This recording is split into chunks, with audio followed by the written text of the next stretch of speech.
नमस्कार दोस्तों, आज हम पहुंच चुके हैं श्रावण मास महात्म के 24वें दिन में। एक्चुअली वीडियो तो सुबह आनी थी, पर अभी मैं बाहर आई हूं अपनी बेटी का एडमिशन कराने के लिए, तो वहां के रूम में ये वीडियो रिकॉर्ड कर रही हूं, इसलिए आज थोड़ा लेट ही वीडियो हो गया है। तो आइए स्टार्ट करते हैं। थोड़ा इग्नोर कीजिएगा बाहर का कुछ आवाज़, अभी तो नहीं आ रहा था, पता नहीं अचानक से अभी क्यों आने लगा। तो स्टार्ट करें इससे पहले आप हमेशा की तरह कथा पूरा सुनिए, और कभी भी अधूरा कथा नहीं सुनना चाहिए। इसके बारे में किसी और वीडियो में बात करूँगी। और आइए स्टार्ट करते हैं आज के श्रावण मास महात्म्य के 24वें अध्याय में ईश्वर सनत कुमार से क्या बताते हैं। श्री कृष्ण जन्माष्टमी व्रत के महात्म्य में राजा मितजित का आख्यान आज बताएंगे। ईश्वर बोले, हे ब्रह्मपुत्र, पूर्व कल्प में दैत्यों के भार से अत्यंत पीड़ित हुई पृथ्वी जब व्याकुल तथा दीन होकर ब्रह्मा जी के शरण में गई, उसके मुख से वृत्तांत सुनकर ब्रह्मा जी ने देवताओं के साथ क्षीर सागर में विष्णु के पास जाकर स्तुतियों के द्वारा उनको प्रसन्न किया। तब नारायण श्री हरि सभी दिशाओं में प्रकट हुए और ब्रह्मा जी के मुख से संपूर्ण वृत्तांत सुनकर बोले, हे देवताओं, आप लोग डरे मत। मैं वसुदेव के द्वारा देवकी के गर्भ से आकर अवतार लूँगा और पृथ्वी का संताप दूर करूँगा। सभी देवता लोग यादवों का रूप धारण करें। ऐसा कहकर भगवान अंतर ध्यान हो गए। समय आने पर वह देवकी के गर्भ से उत्पन्न हुए। वसुदेव ने कंस के भय से उन्हें गोकुल पहुंचा दिया और कंस का विनाश करने के लिए उन कृष्ण का वहीं पर पालन पोषण हुआ। बाद में मथुरा में आकर उन्होंने अनुचरों सहित कंस का वध कर दिया। तब पूर्ववासियों ने आदर पूर्वक यह प्रार्थना की, हे कृष्ण, हे कृष्ण, हे महायोगिन, हे भक्तों को अभय देने वाले, हे देव, हे शरणागत वत्सल, हम शरणागतों की रक्षा कीजिए। हे देव, हम आपसे कुछ निवेदन करते हैं, इसे आप कृपा करके हम लोगों को बताएं। आपके जन्मदिन के कृत्य कोई कहीं भी नहीं जानता। वह सब आपसे जानकर हम सभी लोग उन जन्मदिन पर वर्धापन नामक उत्सव मनाएंगे।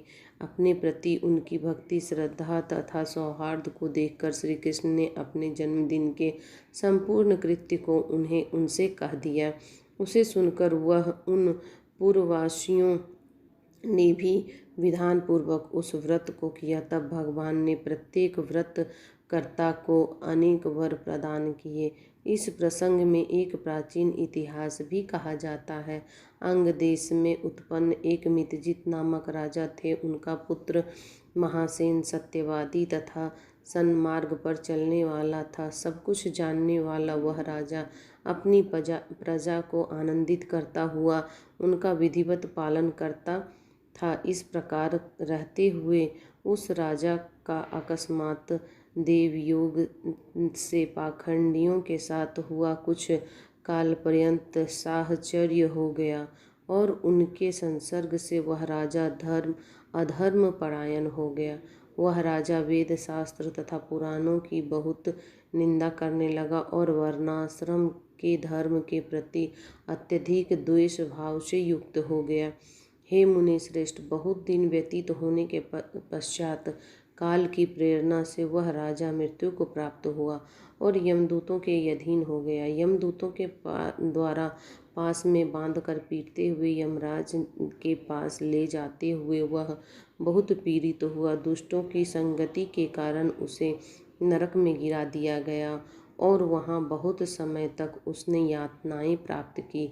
यातनाओं को भोग कर अपने पाप के शेष भाग से वह पिशाच योनि को प्राप्त हुआ। भूख व प्यास से व्याकुल वह भ्रमण करता हुआ मारवाड़ देश में आकर किसी वैश्य के शरीर में प्रवेश करके रहने लगा। वह उसी के साथ पुण्यदायिनी मथुरापुरी चला गया। वहाँ पास के ही रक्षकों ने उस पिशाच को उसके गृह से निकाल दिया। तब वह पिशाच वन में तथा ऋषियों के आश्रम में भ्रमण करने लगा। किसी भी समय देव योग से श्री कृष्ण जन्माष्टमी के दिन व्रत करने वाले मुनियों तथा द्विज के द्वारा महापूजा तथा नाम संकीर्तन आदि के साथ रात्रि जागरण किया जा रहा था।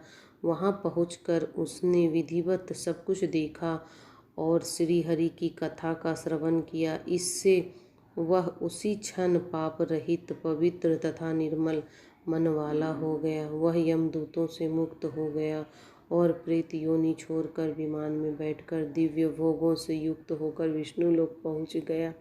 इस प्रकार इस व्रत के प्रभाव से पिशाच योनि को प्राप्त उस राजा को विष्णु का सानिध्य प्राप्त हुआ। तत्वदर्शी मुनियों ने पुराणों में इस शाश्वत तथा सार्वलौकिक व्रत का पूर्ण रूप से वर्णन किया है।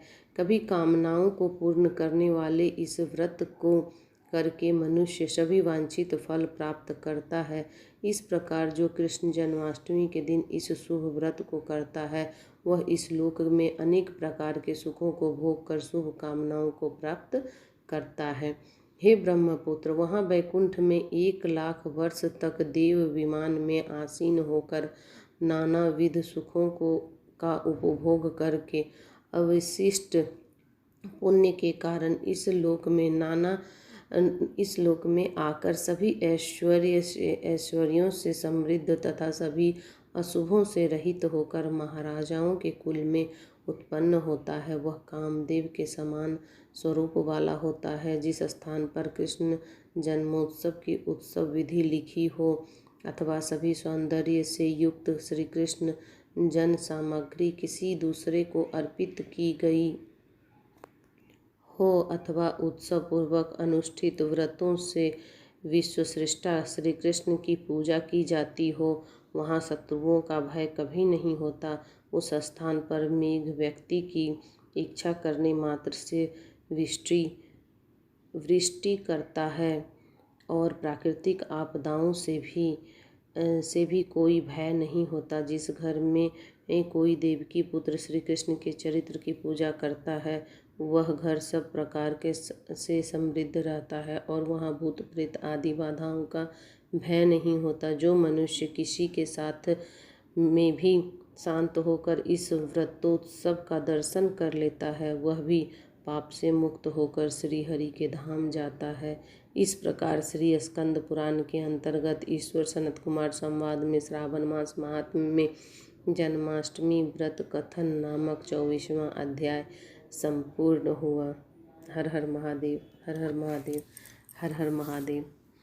आज की वीडियो के देरी के लिए मैं माफ़ी चाहती हूँ। मैंने कोशिश की लेकिन नहीं हो पाया। यहाँ पे एक्चुअली नेट भी नहीं हो रहा था तो वीडियो भी अपलोड करने में शायद टाइम लग जाएगा। कथा तो मैं रिकॉर्ड कर ली हूँ लेकिन देखिए अब कब तक ही अपलोड होता है। कथा को पूरा सुने। कथा पसंद आए तो लाइक शेयर सब्सक्राइब करना ना भूलें। वीडियो देखने के लिए और कथा सुनने के लिए और मुझे ये मौका देने के लिए धन्यवाद, धन्यवाद, धन्यवाद। हर हर महादेव।